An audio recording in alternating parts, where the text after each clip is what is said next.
Hoy en nuestros pasajes de la historia vamos a narrar la historia de un superviviente nato.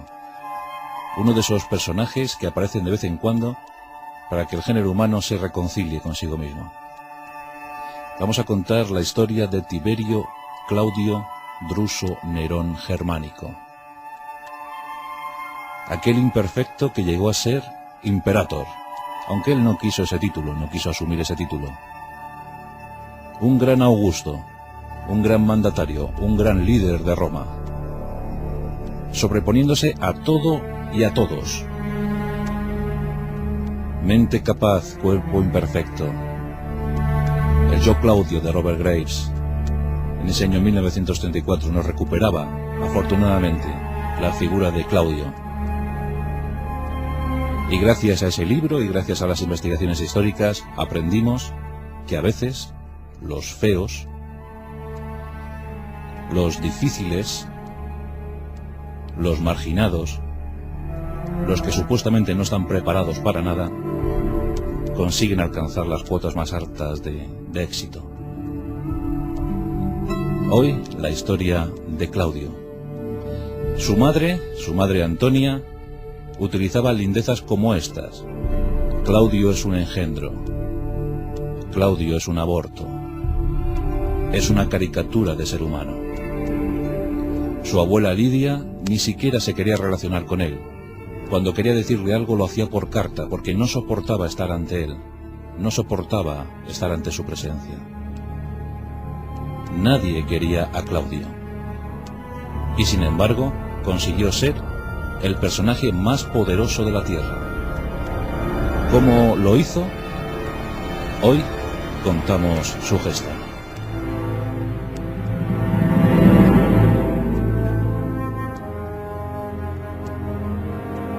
Nuestro protagonista nace en Ludgrund, la actual Lyon francesa. Allí nació el 1 de agosto del año 10 a.C. Dice la leyenda que fue sietemesino, que nació con tan solo 7 meses de gestación y que nació con muchísimas taras físicas, que su madre quedó horrorizada ante la visión. Un niño endeble, diminuto, desprovisto de fortaleza en sus miembros inferiores. En efecto, Claudio andaba mal, tenía problemas de movilidad y, por si fuera poco, acumulaba toda suerte de defectos físicos, porque aparte de esa flojera en esas piernas, qué curioso que se llamara Claudio, en latín venía a significar cojo, pues además de acumular esa falta de fortaleza en sus piernas, pues tenía una suerte de tics nerviosos que provocaban pues movimientos espasmódicos, que moviera frenéticamente muchas veces la cabeza, la barbilla, que se le cayera la saliva. Pero además tenía ciertos problemas de sordera, oía muy mal, aunque dicen sus exégetas que lo escuchaba todo demasiado bien, sobre todo cuando eran críticas hacia su persona. Por tanto, casi sordo, con tics nerviosos, cojo y con problemas óseos. Tenía muchos problemas en los huesos. Tuvo siempre digestiones muy pesadas a lo largo de su vida. Tenía frecuentes calambres estomacales. Le dolía tanto el estómago cuando hacía la digestión que en numerosas ocasiones pensó en el suicidio. Pensó en quitarse de en medio. Los dolores eran insoportables. Su familia no le quería. El pueblo se reía de él, se mofaba de él. Le tenían casi escondido. Pero el niño creció, y el niño se hizo fuerte, por lo menos en el ámbito intelectual. Se aferró con fuerza a diferentes disciplinas. Por ejemplo, le gustaban mucho las matemáticas, le gustaba mucho la gramática, la historia. Era un estupendo historiador. Empezó con sus estudios y realmente se hizo brillante, luminoso. Claudio, con sus tics, con su sordera, con esa saliva que le caía incesantemente de la boca y con su cojera profunda, seguía firme en el camino de las artes, de las ciencias, de las letras. Andaba tan mal que en ocasiones, ante cualquier, por más mínimo obstáculo que se encontrara, se caía al suelo y entonces recibía la mofa, se reían de él. Pobre Claudio, decían. Pero Claudio seguía fuerte en sus convicciones y seguía estudiando, con denuedo, con ambición. Por lo menos quería saber. En sus tiempos casi de mozalbete, comenzó a escribir. Y escribió varios volúmenes sobre la historia de Etruria. Le interesaba mucho la historia antigua. También escribió algunos libros sobre los cartagineses. Escribió otros sobre ortografía. Incluso inició una particular historia de Roma desde los tiempos de Octavio Augusto, el gran César Octavio Augusto, el gran emperador. Dicen las malas lenguas que el emperador, que Octavio Augusto, era abuelo del pobre Claudio. Que Claudio era nieto por fruto de una affair que había tenido Octavio con la madre y posteriormente hija de Claudio. Así que aquí tenemos al joven hijo de Druso y de Antonia, rechazado por todos y que sigue buscando su lugar bajo el sol. Roma está viviendo tiempos convulsos. El linaje de los Augustos se debate entre la duda. El Senado levanta conspiraciones, provoca conjuras, quieren volver a los tiempos sanísimos de la República. Y el propio Claudio, acaso por odio, por venganza hacia su familia, que tanto le rechazó, pues también el propio Claudio era republicano. Él había estudiado mucho la época republicana romana y estaba convencido que la república era la única solución para el imperio romano. El imperio debía dejar de ser tal y convertirse de nuevo en república, volver a la república. Y Claudio en ese tiempo es un personaje casi anónimo. Sin embargo, su sobrino, el hijo de Germánico, Calígula, llega al poder. Con Calígula, como ya contamos en alguna ocasión, llega un momento de horror, de negrura para el imperio romano. Y Calígula comete muchos excesos. Y entra en muchas excentricidades. Su propio caballo llegó a ser senador, lo de su hermana. Y en una de esas excentricidades, pues cogió a su tío, al imperfecto, al deforme, al marginal, cogió a Claudio y le nombró senador. Esto acontecía en el año 37 después de Cristo. Claudio tenía ya 47 años. Pero su brillantez intelectual provocó que encontrara un sitio en el Senado. Por lo menos pertenecía a la familia real y eso, pues, claro, al fin y al cabo, pues, tenía su respeto entre los senadores. Se había casado ya en 2 ocasiones y en ese llegamos al año 40 después de Cristo, y encuentra a una jovencita hermosísima para unos, no tanto para otros, pero en todo caso, una lolita que llama la atención poderosamente de Claudio. Claudio queda embelesado por la belleza, por el porte, por la luz de una tal Valeria Mesalina. Claudio tiene 50 años. Mesalina tan solo 15. Pero 15 años suficientes para cautivar el corazón del ya veterano Claudio. Por supuesto, Mesalina no quería a Claudio. Sí, en cambio, ambicionaba el poder que éste podía tener. Ya era senador, y bueno, por lo menos un senador podía conseguir buen patrimonio para Mesalina. Lo que no sospechaba Mesalina, ni siquiera el propio Claudio, es lo que estaba a punto de ocurrir. Enero del año 41. Calígula es asesinado. Varios miembros de la familia real corren la misma suerte. La guardia pretoriana, las cohortes pretorianas, buscan en los palacios, buscan por las calles, cualquier seguidor, cualquier acólito de Calígula. Muchos empiezan a clamar república, república. Pero los pretorianos, también pensando en su futuro, habían dispuesto otra cosa. Claudio se había escondido en palacio y temblón como él era, estaba detrás de unas cortinas, de unos pesados cortinajes, y allí estaba esperando su suerte, su incierta suerte. ¿Qué ocurriría? ¿Acaso le iban a asesinar? Los pretorianos buscaban un sucesor para Calígula. No querían la república, querían el imperio. En eso, unos cuantos pretorianos entran en una estancia de palacio y descubren que hay un bulto sospechoso tras las cortinas. Descorren esas cortinas y se encuentran temblando de miedo, pensando que había llegado su hora al pobre Claudio. Los pretorianos sonríen. Aquí está. Este es el sucesor de Calígula. ¿Quién mejor? El tío de Calígula. De esa manera tan sorprendente, Claudio entra en la gran historia de la humanidad. La guardia pretoriana de palacio, los hombres leales al imperio, eligen al sucesor de Calígula. Será Claudio. Claudio, estupefacto, pues acierta por lo menos a sonreír. Ha salvado el tipo y encima parece que la cosa se pone bien. Quieren que sea emperador. Claudio acepta, por supuesto. De lo contrario ya no estaríamos hablando de él.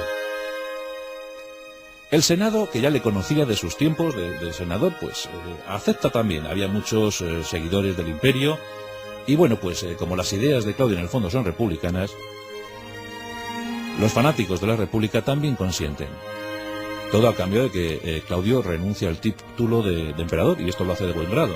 Si en cambio se queda con el pronombre de Augusto. De ese modo, Claudio tiene su primer gesto inteligente. Le hace un guiño a los republicanos, renunciando al título de emperador. Roma está a salvo. Se suprime el peligro de una guerra civil. Claudio adopta su segundo gesto inteligente. De la herencia real, de la herencia imperial, extrae 15.000 sestercios y los reparte entre la guardia pretoriana. Esto consigue una lealtad total. Los pretorianos sonríen pensando que han elegido bien. Les reparten unos buenos sestercios, el Senado está contento, Roma está contenta y Claudio en el poder. ¿Qué más se puede pedir? Pues herederos. Y Mesalina se los da. Llega su primer hijo, que con el tiempo será llamado Británico, y luego una chica, Octavia, que con el tiempo se casará con un tal Nerón. Pero Claudio ya es Augusto, y Claudio, como buen conocedor de la historia, quiere rendir honores, quiere rendir homenaje a Roma, y eso no se consigue sino con conquistas. Llegan las conquistas para Roma, y Claudio inicia esas conquistas. En su año de elección, año 41 después de Cristo, una sublevación en las lejanas tierras de Mauritania provoca el primer gesto militar de Claudio. La invasión y anexión de Mauritania. Campaña que se realiza en un par de años, entre el 41 y el 42. Pero había un territorio fértil, había un territorio lejano que ya habían husmeado los legionarios romanos. Ese territorio era una isla, y se llamaba Britania. Año 43 después de Cristo. 4 de las mejores legiones de Roma. Las 4, a cuyo mando se pone el propio Claudio, se dirigen hacia Britania y consuman la invasión de la isla. 4 legiones formidables. Los locales, los aborígenes, presentan una resistencia tremenda, férrea. Los britanos luchan denodadamente contra los invasores romanos y luchan dirigidos por los druidas. Claudio contempla escenas atroces, ritos ancestrales, sacrificios humanos de los druidas. Claudio, siempre fiel a su religión, ordena atacar a los paganos. Cualquier símbolo de los paganos, Stonehenge por ejemplo, algunos santuarios son demolidos. Luchas crueles y tremendas. Ciudades fundadas para colonias de veteranos como Colchester. Pero se consigue anexionar buena parte de aquel territorio tan rico, tan fértil, tan pródigo en vergeles y en minerales. Claudio está en su mejor momento. En ese año 43 ya ha dominado Mauritania, ha dominado buena parte de Britania, y eso le anima a lanzarse a otras conquistas. Y así se sumarán al Imperio Romano los territorios de Iliria y también la Tracia, la provincia de Judea pasará a formar parte de la Gran Siria después de la muerte de Herodes en el año 44. Un gran conquistador, empieza a ser un gran líder. Claudio es respetado. Y por si fuera poco, está dando esplendor a Roma, la eterna ciudad de las 7 colinas. Manda construir un puerto en Ostia, un puerto que proveerá, que surtirá de trigo a Roma, una ciudad que cuenta con 1 millón de habitantes. También enormes moles pétreas, como los acueductos. Más de 100 kilómetros fueron construidos bajo el mandato de Claudio. Infraestructuras. Roma está esplendorosa, viviendo su mejor momento del imperio. Aquel imperfecto está consiguiendo la perfección más absoluta. Está alimentando a su pueblo, conquistando nuevos territorios, obteniendo tributos de estos, además consolidando las fronteras con los bárbaros. Las limes con los bárbaros se cuajan de castillos romanos. Desde luego, Claudio ha sorprendido a propios y extraños. Pero en su familia hay problemas. Mesalina está haciendo de las suyas. Mesalina era díscola, era lujuriosa, lasciva. Mesalina era muy joven y bella. Y desde luego, no le apetecía mucho, a ella no le apetecía mucho yacer junto a Claudio. Buscaba la distracción sexual en otros ámbitos. Por ejemplo, ejerciendo la prostitución. Lo hacía como divertimento, como hobby. Le gustaba mucho ejercer la prostitución. Por la noche se acercaba a los barrios, a los lupanares, y allí pues hacía lo propio. Y su competitividad llegaba a tal extremo que incluso en una ocasión, dice la historia, dice la leyenda, que se puso a competir con las mejores prostitutas de Roma. Bueno, la cosa consistía en saber con cuántos podía yacer en un solo día. Y la cifra la tenemos. Mesalina se acostó con 25 en 24 horas. Es decir, que hubo una hora en la que hubo 2 ayuntamientos carnales. Lo cierto es que las prostitutas quedaron exhaustas y Mesalina como una rosa. Pero Mesalina ambicionaba algo más, ambicionaba el poder. Y no soportaba tener ese poder junto a Claudio, quería otra cosa. Y en ese asunto le ayudó un tal Silio. Cayo Silio, que era un mocetón que ambicionaba también ese poder, se casó secretamente con Mesalina. Y ese asunto llegó a oídos de Claudio, que como yo os digo, era algo sordo, pero que lo escuchaba todo.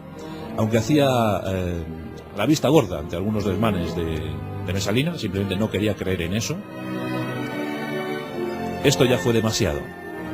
Y en el año 48, después de Cristo, ordenó la ejecución de los 2 amantes. Mesalina tan solo tenía 23 años. La muerte fue cruel y muy dura, porque 2 pretorianos la dieron muerte cuando ésta estaba en brazos de su madre. Una de esas imágenes trágicas del Imperio Romano. Pero no quedaba otro remedio. Era demasiado desproporcionada la vida de Mesalina. Claudio se casó con Agripina. Y con Agripina pues hubo un pequeño problema, porque Agripina quería que su hijo Nerón, su hijo natural Nerón, fuera emperador de Roma. Y claro, para eso Claudio tenía que hacer una pequeña gestión. Desposeer del rango a su hijo británico y dárselo a su hijo adoptivo Nerón. Y movido por la emoción, por el amor, o vaya usted a saber por qué, Claudio aceptó y eligió a Nerón como sucesor. Craso error. Agripina era malvada. Agripina era oscura. No dudaba en envenenar a todo aquel que supusiera un obstáculo en su llegada al poder. Dicen que lo envenenaba todo. Esta sí que era envenenadora, no como Lucrecia Borgia, que la pobre no envenenó nunca a nadie. Pero Agripina era distinta. Claudio estaba atravesando horas bajas.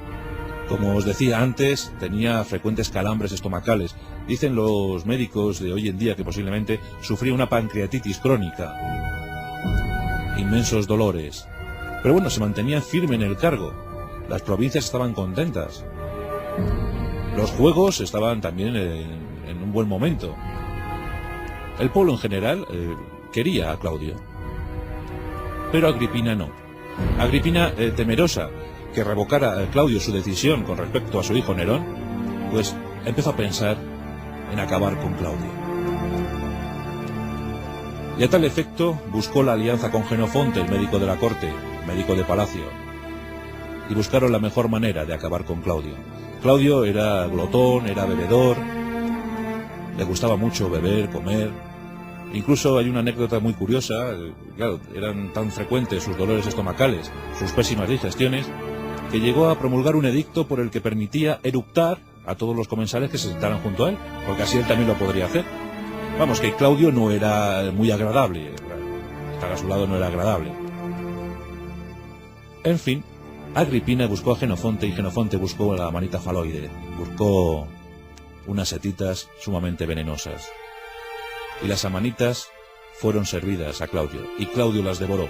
Se las comió porque las setas eran su plato favorito. En medio de un tremendo dolor, Claudio moría en octubre del año 54. Tenía 64 años de edad. Era veterano, pero dejaba atrás un legado glorioso. He estado 13 años dominando al mundo. 13 años donde demostró que aunque era imperfecto a más no poder, su mente era lúcida, muy lúcida, que fue un superviviente nato, hasta murió con honores de emperador, porque murió como mueren los emperadores, envenenado. Supo encontrar su lugar bajo el sol y supo dar grandes bríos y grandes vigores a Roma. Tras él, ya sabéis la historia, Nerón, que casó con la hija de Claudio, con Octavia, que dicen los malintencionados que quemó Roma, y que seguramente no fue así, porque la historia de los emperadores nunca es así. Hoy, en nuestros pasajes de la historia, hemos rendido homenaje a aquel que fue capaz, a pesar de la adversidad, a pesar de las críticas, a pesar de la marginalidad a la que fue sometido, a pesar de babear, a pesar de la cojera, de la sordera, a pesar de los tics nerviosos. Sí, Tiberio, Claudio, Druso, Nerón germánico, desconcertó al mundo y lo llenó de luz. Hoy, nuestro homenaje para él y para otros que, como él, siempre han sorprendido. Claudio, yo Claudio.